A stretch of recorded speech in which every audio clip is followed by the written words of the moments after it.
Olá, boa tarde, internauta do portal Cidade de Itapira.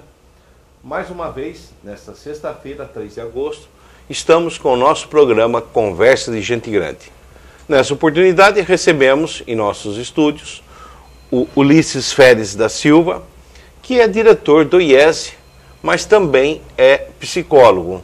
Boa tarde, Ulisses. Boa tarde, como eu disse, ninguém é perfeito. Né?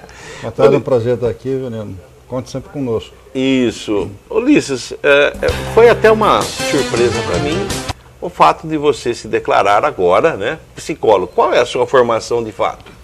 Bom, eu sou psicólogo, né, tenho pós-graduação em homeopatia, acupuntura, mestrado em educação, né, e vários cursos de formação profissional, de complementação da formação profissional. Um deles, hipnose e hipnoterapia, né, que eu apliquei muito tempo em clínica durante a época que eu ainda clinicava. Estou pensando em voltar a clinicar ainda, mas aqui em Itapira, mas ainda está precisando de alguns preparativos para isso, né, administrar um pouco melhor o tempo para me dedicar mais ao consultório. Esse tema, hipnose, não resta a menor dúvida que ele é palpitante, né? Fala-se, tem muitos mitos envolvendo hipnose, também tem a questão do envolvimento da hipnose com ilusionismo, né, com os mágicos, aquela situação que a gente já está habituado. Então, eu acho que esse assunto de hoje vai ser do seu interesse, prezado internauta. Ulisses, o que é a hipnose e desde quando ela existe? Bom, a hipnose como hipnose, o nome é mais recente, mas é uma prática que vem de quase 5.000 anos atrás. Começou lá com sacerdotes, né, da antiguidade, no Egito, e vem vendo uma evolução, os xamãs daquelas tribos, né, lá do Pacífico, da América do Norte, lá da Ásia, e que praticavam algumas atividades que, na verdade, hoje fazem parte do escopo de ações da hipnose. Naquela época não tinha esse nome, obviamente, né? Então, vem vindo uma história até que no final do século XIX, século XVIII também, alguns pesquisadores começaram a utilizar algumas práticas que chegaram a redundar depois, no século XIX, naquilo que a gente conhece hoje por hipnose, né? Então, um dos grandes, né, hipnólogos foi o Freud. O Freud, na sua formação lá na Faculdade de Medicina de Viena, ele se formou como um neurologista, só que ele não estava tendo os resultados que ele queria com o tratamento que a medicina oferecia naquela época para pessoas histéricas, neuróticas, né? Daí ele ouve falar que em Paris tinha um médico chamado Charcot que tratava os histéricos com hipnose.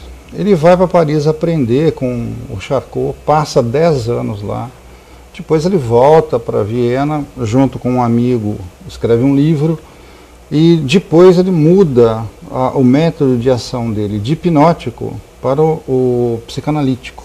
Há uma transformação, porque ele ainda não conseguia, na época, todos os resultados que ele esperava do método hipnótico.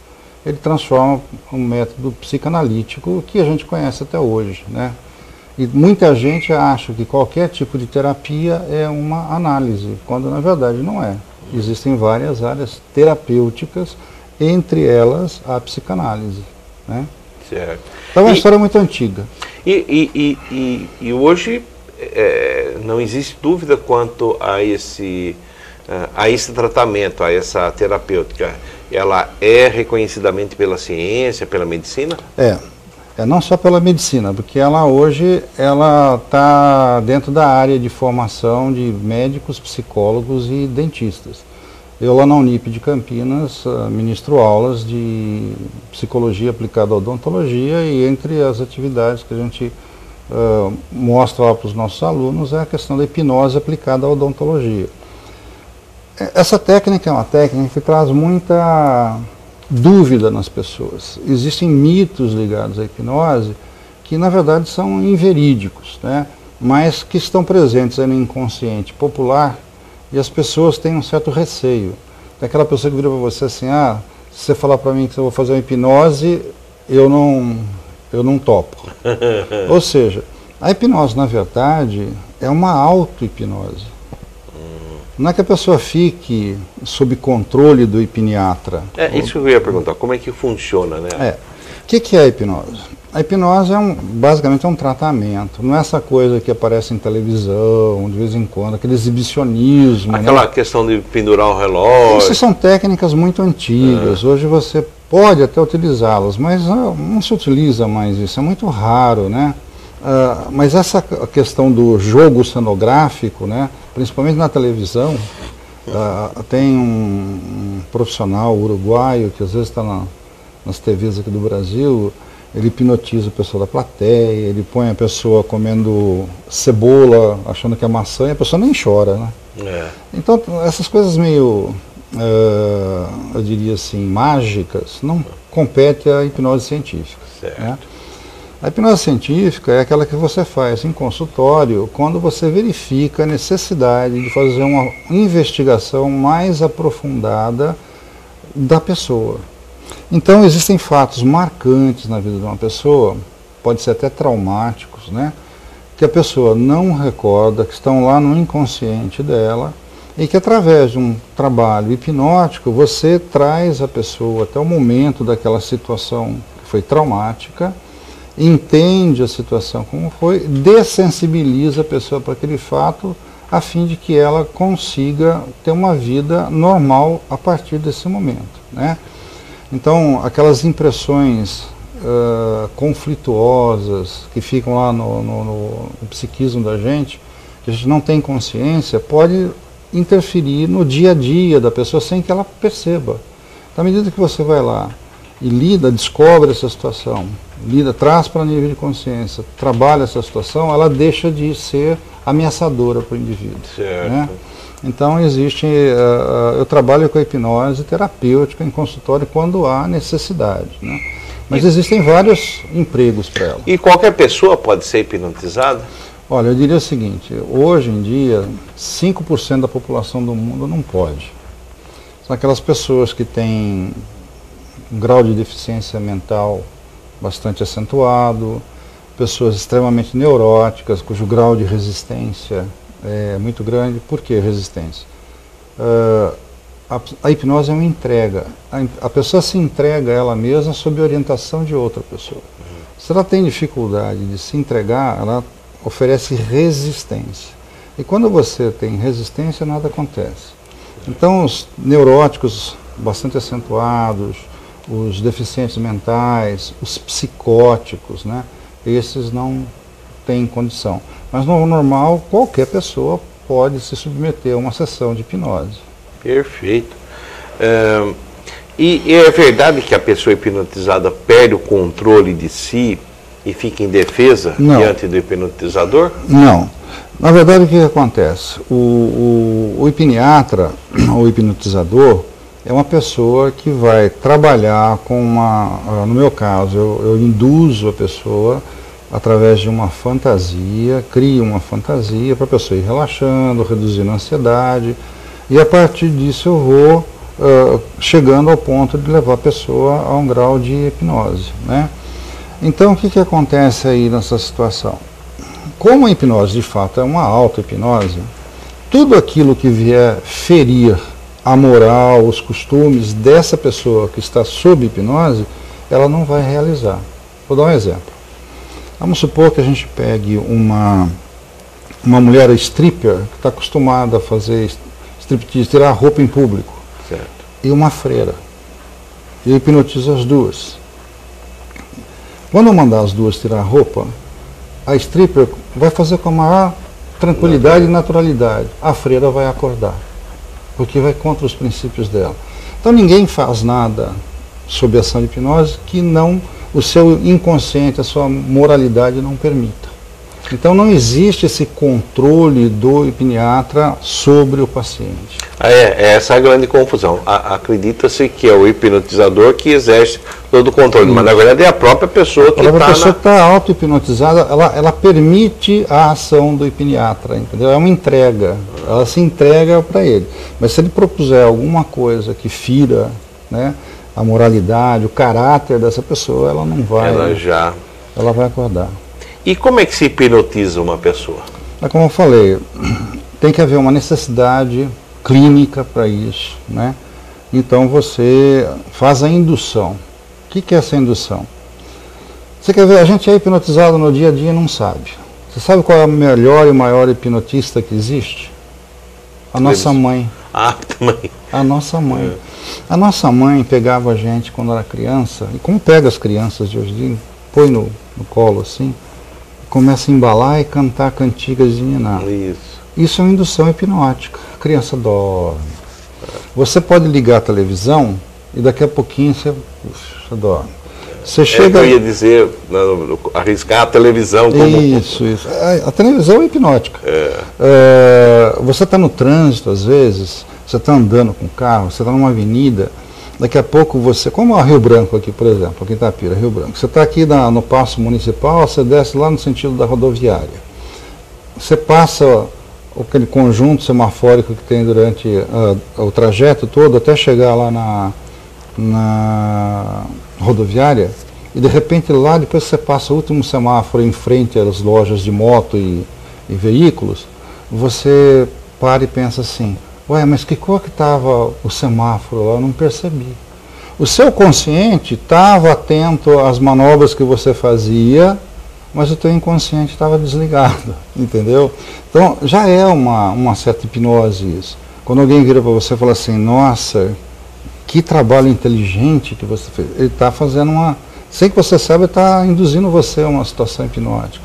Nossa, como você emagreceu, como você está bonita, né? São induções hipnóticas, né?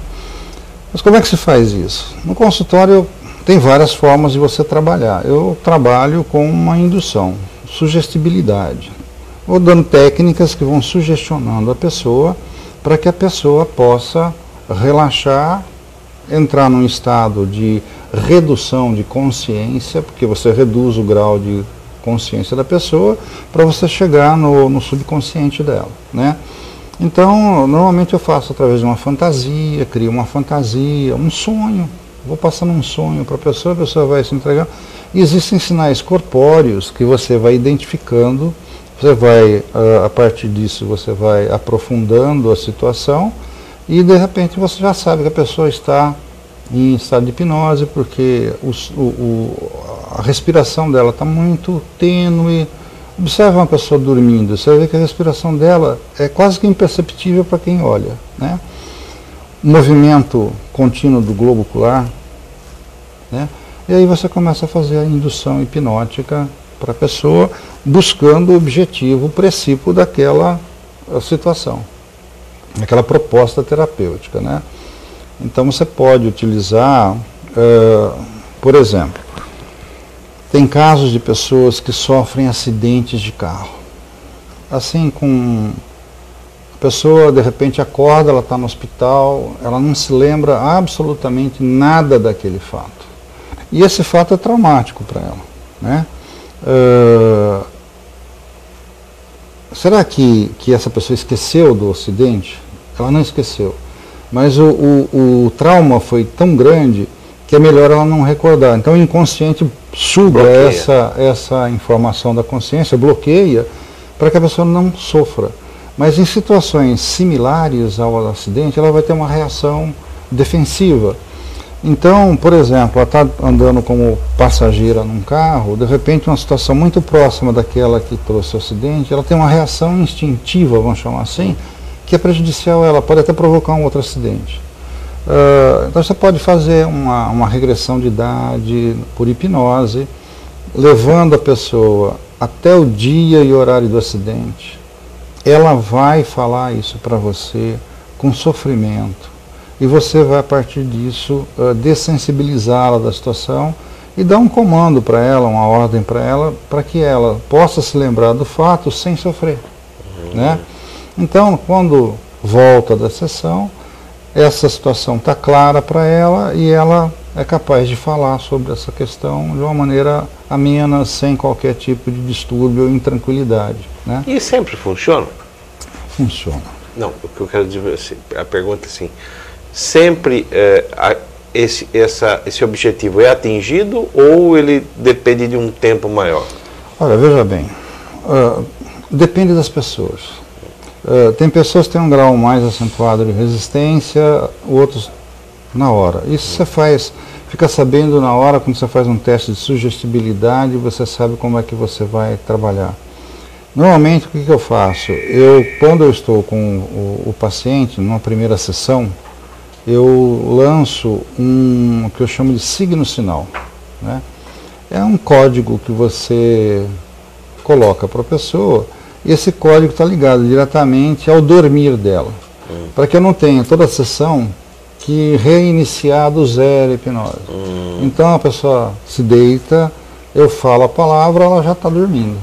Entendeu? Então é uma forma de você acelerar o processo, né? Não ter que começar todo dia do zero. Então tem pessoas que para serem hipnotizadas demoram um pouquinho mais por causa da resistência, da ansiedade, e outras são rapidamente. Às vezes eu faço demonstração em sala de aula e eu não hipnotizo ninguém, mas eu deixo as pessoas no estado semi-hipnoidal. E ninguém perde consciência, e enquanto eu não peço para fazer tais coisas, eles não conseguem fazer. Estão falando comigo, né? É interessante isso. Então tem pessoas que entram rapidamente e outras não, demoram. Isso varia de indivíduo para indivíduo. Mas o resultado sempre existe. Tá certo.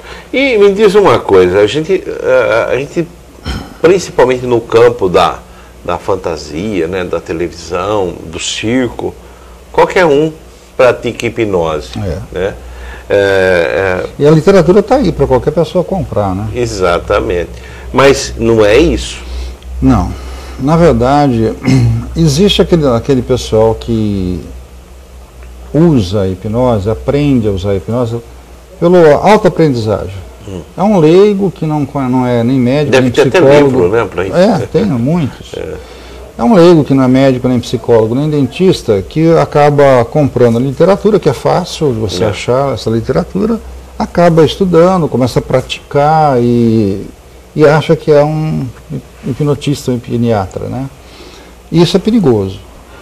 Perigoso porque, veja bem, fazer hipnose não traz qualquer risco para ninguém. Uma pessoa sob hipnose não corre qualquer risco, né? Mas, por exemplo, às vezes uma pessoa está sendo hipnotizada, ela pode entrar num processo de autorregressão e de repente alguma impressão psíquica dela vem à tona e ela simplesmente acorda. Ela pode acordar, por exemplo, num estágio de vida intrauterina. Ela faz o processo sozinha, não é que ela foi induzida. E de repente ela se olha e ela se vê transparente. Então ela vê veias, né, o sangue correndo, e ela pode entrar em pânico. Então você tem que ter um profissional preparado, tecnicamente, cientificamente, para agir nessa condição. Uma pessoa que não esteja preparada, ela pode não saber o que fazer. E aí é o problema. Não é que isso vai trazer sequela para a pessoa, nada disso. Porque você pode transformar o sono hipnótico em fisiológico ou vice-versa.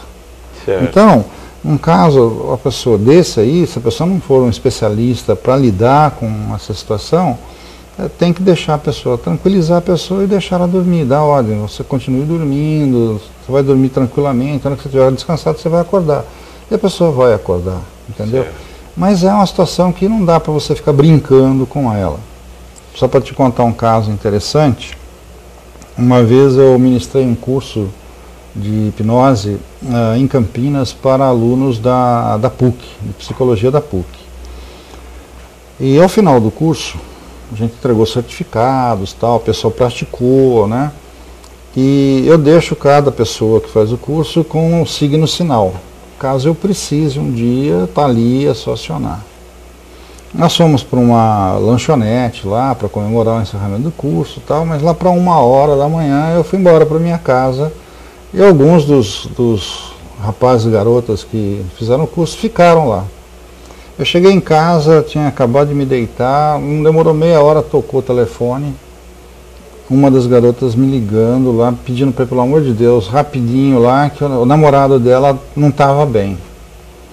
Eu cheguei lá, ele estava em estado de semitranse hipnótico, né? Porque quando eu estava fazendo a hipnose e passando os signos sinais, ela estava perto e ela ouviu o signo sinal dele. E aí o que ela fez? Na brincadeira, ela falou, vou falar, né? Ver se é isso mesmo. E falou. Como eu deixo a ordem de pessoa só entrar na hipnose quando eu der o comando, né? Ficou um conflito na pessoa. Ele ouviu, mas não era eu. Então ele ficou num estado de intermediário entre a hipnose e não. E eles não sabiam como fazer. Como lidar. Então eu tive que chegar ali, falar com ele, rapidinho resolver a situação, pedir voltar para casa tranquilamente. Esse é o risco que se corre uma pessoa ainda não treinada, não especialista em lidar com hipnose. Antes da gente terminar esse bloco, você falou uma questão aí da pessoa acordar e se ver transparente. Existe aqueles depoimentos que algumas pessoas acabam colocando de acordar à noite, né, de sair da cama e ver a própria pessoa dormindo. Tem alguma coisa a ver com isso? Ou, não, com a hipnose não, né? Assim, auto-hipnose? Não. Aí é uma área de transcendência, transpessoal, e eu não tenho muito conhecimento dessa área para poder cientificamente estar abordando, né?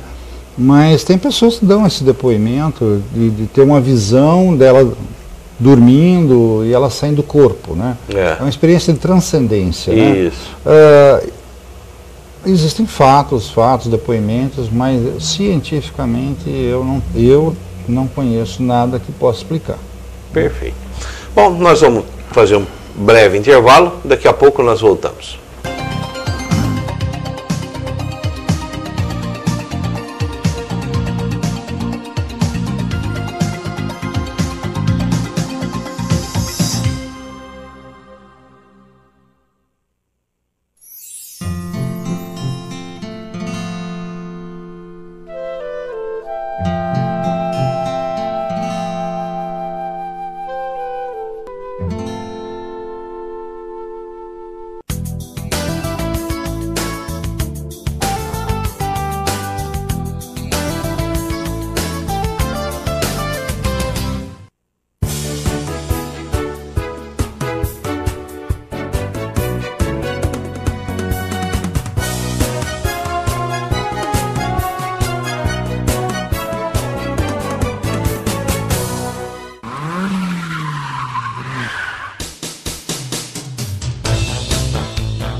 Ok, estamos de volta com o nosso Conversa de Gente Grande de hoje, que recebe aqui o diretor do IES, Ulisses Feres da Silva, e estamos tratando um assunto que eu tenho certeza a maioria das pessoas tem um grande interesse sobre ele.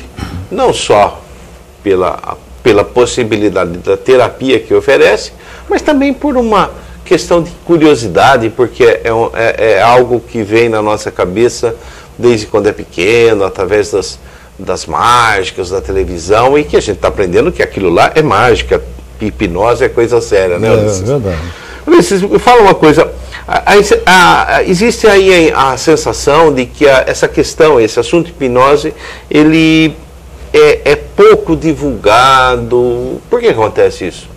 Bom, a hipnose durante um tempo caiu aí no esquecimento, né? Houve um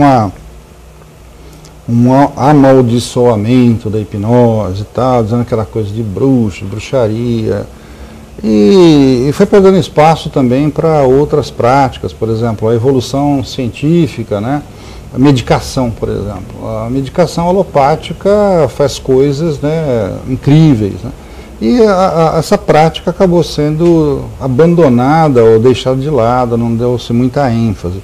Mas para você ter ideia, hoje você consegue fazer cirurgias que demandem no máximo 2 horas, você pode fazer sem anestesia, fazer por hipnose. Você faz analgesia e anestesia por hipnose. Você pode fazer tratamento de alcoolismo, de tabagismo, de drogadição por hipnose. Então, pode fazer tratamento de impotência masculina ou frigidez feminina por hipnose, entendeu? Então, existem várias práticas. Eu, durante algum tempo na minha carreira, eu trabalhei muito próximo a um colega ginecologista e obstetra. E nós fazíamos toda a parte do acompanhamento pré-natal. Ele com o aspecto ginecológico e eu com o aspecto psicológico, né? Eu lidava com o casal, com a mulher e com o marido, né? Porque a família que engravida não é a mulher, né? Somente a mulher. Então, dentro dessa prática, a gente começava a trabalhar várias situações fantasiosas da mulher, medos da mulher, o marido que não sabe o que é uma dor do parto, né? A gente trabalhava muito isso, exercícios respiratórios, enfim, né? E, em alguns casos, nós trabalhamos, inclusive, com o parto por anestesia, né? E é interessante que você não aplica anestesia, a mulher não sente dor e é feito o parto de uma maneira tranquila, quase com nenhum sangramento, entendeu? Então existem várias. Você vai num dentista um dia, se você se auto-hipnotizar, tiver técnica, você pode ir no dentista mandar ele fazer tratamento de canal sem tomar anestesia, né? Então existem várias técnicas hoje que você pode utilizar em hipnose, só que existe todo um trabalho, né, de convencimento por trás disso para não usar, porque daí você vende menos droga, né, você deixa de ganhar muito dinheiro, entendeu? Então existe essa, é como a homeopatia. Eu vejo assim, nunca li nada, mas você falando, quer dizer, o que a gente tem a noção, né, que a dor é algo que, é comandada pelo sistema nervoso. Exatamente. E ela tem inclusive um ponto de fadiga, né? Quer dizer, a hora que a dor ela está muito exagerada, você acaba até deixando de sentir, né? Uma das técnicas que se usa para combate à dor é justamente deixar a dor doer. Né? Ela aflora. Quando ela chega num ponto máximo, ela tende a diminuir, refluir. Né? Então, mas a hipnose usa de outros artifícios, né, mais rápidos do que esse, que às vezes a pessoa não consegue controlar a dor, né? Então você tem que usar... Você colocando isso, eu não posso deixar de perguntar isso, quer dizer, existem alguns dizem que são cirurgias mediúnicas, né? Umas chegam a fazer cortes, outras só com as mãos. Seria o quê? Você diria que essas pessoas teriam usa essa técnica mesmo não sabendo? Olha, eu não gosto muito de entrar nessa seara, né, que tem a questão aspecto isso. Mas assim, é como eu falei, é o grau de sugestibilidade. Então a pessoa, ela vai para um lugar onde ela sabe que ali existem tais acontecimentos. Então ela já está predisposta a ser sugestionada pelo que for dito ali. Então, por exemplo, se a pessoa que ela deposita a fé é a pessoa que fala para ela que ela não vai sentir nada, não vai ter corrimento sanguíneo, nada, mesmo que faça cortes, é assim que vai acontecer. Ela recebe aquilo como uma ordem. Vou te contar um caso clínico.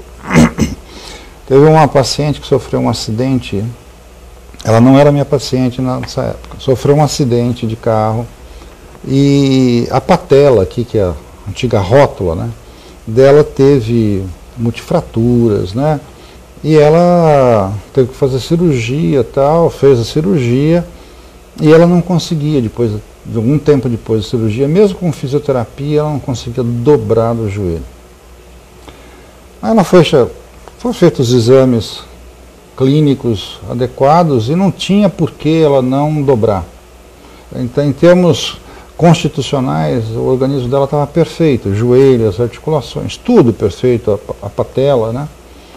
Então, encaminharam para a gente. E nós vamos fazer uma investigação, tal, levamos a uma regressão de idade, lá para o momento do acidente, e verifiquei que lá naquele momento não houve grandes problemas. Posteriormente, a gente voltando, fomos para a cirurgia do joelho. Quem fez a cirurgia foi um renomado cirurgião que era muito amigo da família. E durante os procedimentos cirúrgicos, ele falou, acho que vai ter muita sorte se ela conseguir andar de novo bem, perfeitamente. Ele fez esse comentário. Você está anestesiado numa cirurgia, mas o seu corpo está anestesiado, o seu inconsciente está trabalhando, ele não desliga nunca. E aquela informação, partindo de quem partiu, pela influência que ele tinha sobre a família, funcionou como uma ordem para ela, uma ordem. E ela saiu de lá como quem não fosse andar, naturalmente. Então, quando a gente descobriu isso na hipnose, nós entramos em contato com o cirurgião, conversamos com ele e marcamos um dia, fomos para o consultório e refizemos a cirurgia e ele dizendo para ela que ela ia andar muito bem depois da cirurgia. Na hora que trouxemos para o momento, né, de acordar da hipnose, vamos dobrar o joelho e tal, não posso, pode, você pode. Ela dobrou, ajoelhou, chorou. Não tinha vida. Né? Então quando se fala alguma coisa perto de alguém dormindo, tem que se tomar muito cuidado com o que se fala. Porque dependendo do tipo de influência que essa pessoa exercer sobre quem estiver dormindo, pode tomar como uma ordem. Vou dizer uma coisa, pai e mãe são hipnólogos, né, como eu já falei. Mas, por exemplo, você vive falando para o seu filho assim, nossa, você é manteiga derretida, você não presta para nada, você não serve para fazer nada. Isso é um comando hipnótico. E ele vai começar a corresponder a esse modelo que você está criando para ele. Entendeu? Certo. Porque vem como ordem hipnótica mesmo. Né? A pessoa fixa aquilo, grava aquilo e vai agir daquela maneira. Então a educação é uma maneira de você hipnotizar as pessoas, né? Para o bem ou para o mal. Para o mal, exatamente. E acho que é isso que deixa muita gente, às vezes, preocupada, né, com essa terapia. Será que é isso? Não, eu acho que o que deixa as pessoas preocupadas é o misticismo que envolve as informações erradas que se tem a respeito disso, né? Mas não existe risco nenhum sobre hipnose, ninguém nunca morreu sob hipnose, né? O que pode acontecer se uma pessoa leiga fizer, pode sair do controle, ela não sabe como lidar. Então, esse é o maior risco, né? Mas não existe contraindicação. Existe a possibilidade de uma pessoa hipnotizada não retornar?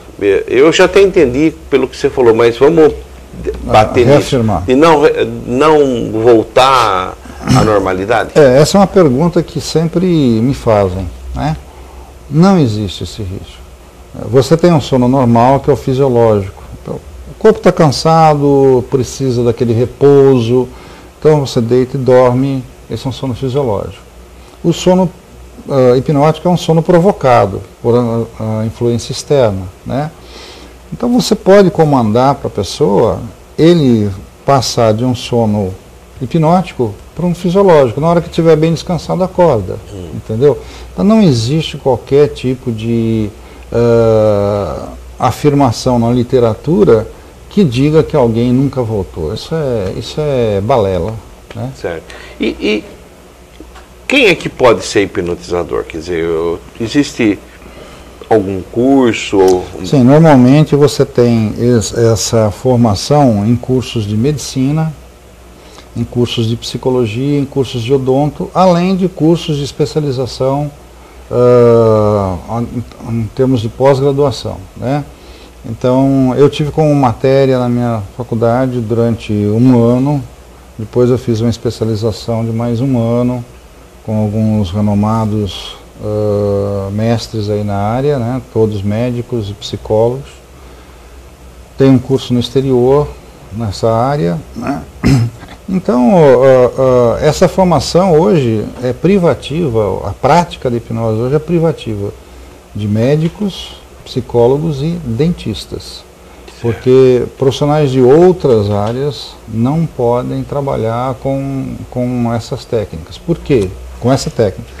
Porque você tem que ter uma noção de anatomia, de neurologia, né, de fisiologia, porque durante o trabalho hipnótico, as reações fisiológicas da pessoa diminuem, né? Você tem que estar controlando a situação, sabendo o que está acontecendo com ela, que não está. E essas informações, só quem é profissional formado nessas áreas tem condição de aprender, né? Por isso que o leigo, quando se aventura a fazer hipnose, é um risco. Não para a pessoa que está passando pela hipnose, porque, como eu falei, pode virar o sono hipnótico em fisiológico, mas assim, ele pode não saber como agir diante de algumas situações, né, que acontecem muitas vezes durante uma sessão de hipnose, né? É por isso que a legislação hoje só atribui essa permissão a médicos, psicólogos e dentistas. Agora, um assunto que é um pouco até delicado também para a gente tratar, mas acabou chegando até mim, inclusive essa semana, por uma pessoa séria, né? Eu já tinha ouvido falar da questão da cura do homossexualismo através da religião, que nós não vamos entrar nesse campo aí. Mas uma pessoa que tem várias atividades profissionais aqui na região e que disse que ele, por hipnose, consegue curar o homossexualismo. Você já ouviu falar alguma coisa disso? Não, para mim é novidade. Novidade. E eu desconheço, né, esse tipo de prática. E primeiro que a homossexualidade, ela não é uma doença e ninguém nasce homossexual. Ninguém nasce. É um distúrbio de comportamento. Todo comportamento humano é aprendido após o nascimento. A gente nasce e começa a aprender a se comportar. A sociedade em torno de nós, em primeiro lugar a família, e depois os outros, né? A sociedade de modo geral, escola, clube, trabalho, vão dando para a gente direcionamentos que a gente vai aprendendo e criando esse escopo de personalidade. Bom, segundo a ótica freudiana, a questão da homossexualidade se define entre 4 e 6 anos de idade, que é uma fase onde as crianças estão descobrindo a sexualidade no próprio corpo. É muito comum a menina e o menino, em momentos de euforia ou de ansiedade, manipularem os genitais, né? Só que eles não têm essa visão perversa da sexualidade que o adulto tem, né? Para eles é o corpo deles, faz parte deles, né? Daí o adulto vem, repreende, manda tirar a mão, né? E aí, nesse período, acontece o famoso complexo de Édipo ou complexo de Eletra, né? O Édipo para o menino se apaixona pela mãe, a menina pelo pai, a Eletra. E acontece que a superação desse momento, né, é a identificação. Então, se o menino tem um pai extremamente amoroso, afetivo, que passa a ser um herói para ele, ele se identifica positivamente, ele tem um modelo masculino afetivo muito forte, ele se identifica com esse modelo. Então ele supera essa paixão pela mãe, né, e se identifica com o pai. A menina a mesma coisa, ela deixa aquela paixão pelo pai e se identifica com a mãe. Os papéis sexuais são aprendidos, masculinidade e feminilidade, e depende da cultura. Por exemplo, você pega tribos da Polinésia, o modelo de cultura para homem e mulher, de masculinidade e feminilidade, é diferente da nossa cultura. Tá? Então, a nativa, ela vai dar luz, ela se isola para dar luz de cócoras, volta com o neném, entrega na mão do pai, e ela vai lá capinar, vai colher objetos lá na sua horta, e o marido fica lá na rede cuidando do nenê. É diferente, né? Não tem nada de homossexualidade aí, é uma cultura, padrão cultural. Mas quando esse modelo de genitor é aversivo, uma pessoa que chega em casa, discute com todo mundo, bate, agride, coloca medo, ou uma pessoa que chega em casa e é um zero esquerda, não tem postura, não tem voz ativa, não tem afetividade, não tem por que me identificar com esse modelo, tanto de pai quanto de mãe. Então há o que se chama de identidade cruzada. O menino fica identificado com a mãe, porque tem medo do pai, ou o pai está ausente, mesmo presente é um pai ausente, né? E a menina se identifica com o pai porque a mãe é um modelo aversivo. Aí que vem a formação da personalidade com interesses no sexo igualitário e não oposto. E aí você começa a crescer, você tem essa questão de identificação cruzada, e daí para frente isso vai se desenvolver, mais abertamente ou não. Tem muita gente que tem atração por pessoas do mesmo sexo, mas assim, se policiam muito, procuram ter uma vida considerada, né, entre aspas, normal, casam-se, têm filhos, etc., mas aquela atração por pessoas do mesmo sexo não se desfaz, né? Alguns, dependendo do tempo, da período, acabam deixando família para constituírem novos casais com pessoas do mesmo sexo ou não. Mas a questão é uma questão de desvio de comportamento. Eu tratei vários homossexuais em consultório. Nenhum deles, homens ou mulheres, foram lá se queixar da homossexualidade. A queixa era em relação a relacionamentos afetivos que tinham com seus parceiros, né? Estavam muito bem definidos em termos sexuais, né? E estavam com conflitos, como qualquer pessoa tem. Qualquer pessoa normal, é. Então, essa questão da cura da homossexualidade, eu acho que é uma coisa meio difícil, né, de falar em cura, né? Até porque para o cidadão ele está dentro de um estado de normalidade, né? Ele não precisa modificar isso. Hoje a gente tem que entender que a diversidade está presente em qualquer lugar, né? A natureza é diversa, né? Então por que as pessoas não podem ter também essa diversidade? Então se cada um está bem com a sua condição, por que querer mudar? Né? E será que pode mudar? Curar? Ou precisa mudar? Eu tenho minhas dúvidas. Tá certo. Bom, você contou já um caso interessante, né, que foi o caso da patela. Tem mais algum caso que tenha passado na sua clínica, assim, interessante? Tem e alguns que possa casos. ser? Sempre tem casos interessantes, né? Eu cheguei a trabalhar, por exemplo, muito com adolescentes ou jovens adultos que estavam também na época de prestar vestibular. E você trabalha com educação, você sabe disso. Que o pessoal, quando está na época do pré-vestibular, eles estão numa ansiedade enorme, né? E muitos deles, assim, são feras de cursinho. O cara no cursinho é primeiro, segundo, terceiro, quarto, quinto lugar. Durante todo o ano ele matou em todos os simulados que teve, papapá. Daí ele vai fazer aí um vestibular de um estadual, de uma federal, O cara vai lá, todo mundo esperando que ele vai passar em 4, 5, 6 lugares, ele não passa em nenhum. Então aquele camarada que foi muito bem durante o vestibular todo, chegou no vestibular e foi mal, né? É esperado isso? Não é esperado. O que aconteceu? Provavelmente ele se tomou muito pela ansiedade e acabou, pela ansiedade, tendo o que a gente chama de reação conversiva, né? Ele entra em amnésia temporal, ele esquece, dá branco, total branco, daquele branco, né? Então eu trabalhei muito com vestibulando nesse sentido aí, com pessoas que iam prestar concurso para as Forças Armadas, né? Então a hipnose é uma forma de você conseguir reduzir a ansiedade da pessoa através de um relaxamento, melhorar a memória de fixação da pessoa nos conteúdos que ela estuda e melhorar a recordação dela na hora que ela está fazendo uma prova. Para concursos, hoje a grande moda no país é concurso, tem gente que sabe tudo, chega na hora do concurso e vai mal. É um trabalho assim também que é feito por hipnose, né? Você relaxa, memória, a concentração aumenta e você, na hora de recordar, você tem um acréscimo bastante acentuado nessa situação.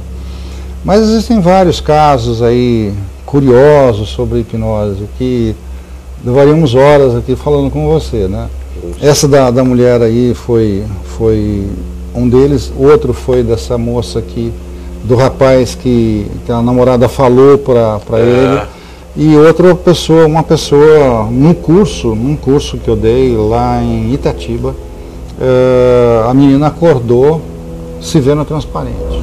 E daí a gente teve que agir, né?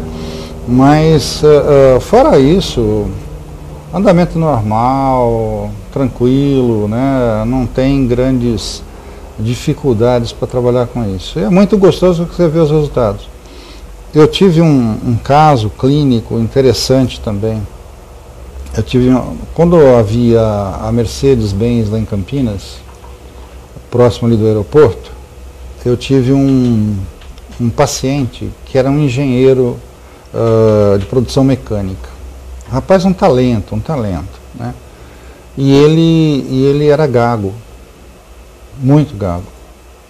E a mulher dele era minha aluna na universidade e veio falar do problema do marido, né? E ele foi me procurar.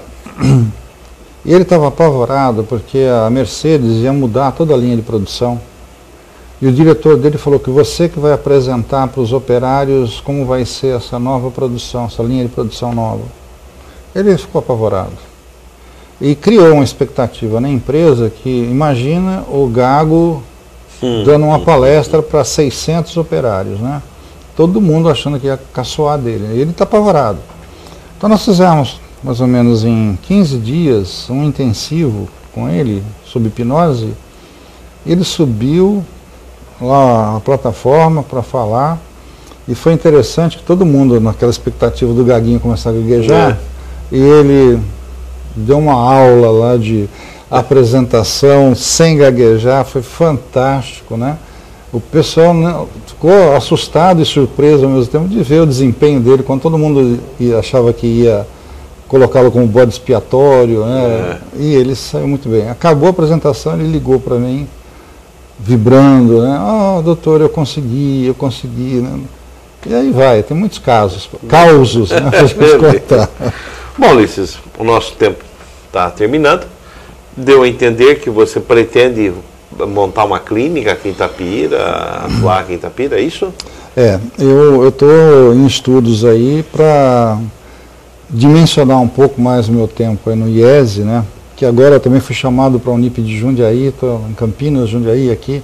Eu preciso dar uma arrumada no espaço de tempo aí para voltar para o consultório, que eu sinto falta, né? E aqui em Itapira tem muita gente que nos procura, quer saber se eu vou atender, onde é que eu atendo. E eu não tenho tido oportunidade de falar, olha, eu estou atendendo em tal lugar, né? Mas a intenção é abrir um consultório o mais breve possível aqui em Itapira, porque eu amo a prática clínica, né? Certo. Eu estou diretor, né? Eu não sou diretor, né? Gosto de ser professor, adoro ser diretor, mas a clínica está no sangue, né? A gente tem que atender esses ventos, né, do instinto da gente, não é verdade? Perfeito. Bom, a nossa conversa de gente grande com Ulisses Félix da Silva termina aqui, e dizendo a você que brevemente teremos início os debates, né, com os políticos, com os candidatos aqui de Itapira. Um dos debates, acertamos com o Ulisses, provavelmente será inclusive lá no IESE, mas não estará aberto ao público, isso por uma questão de regulamento, mas todos poderão assistir através desse canal ou então através da Rádio Clube de Itapira. Uma boa tarde a todos, até a próxima.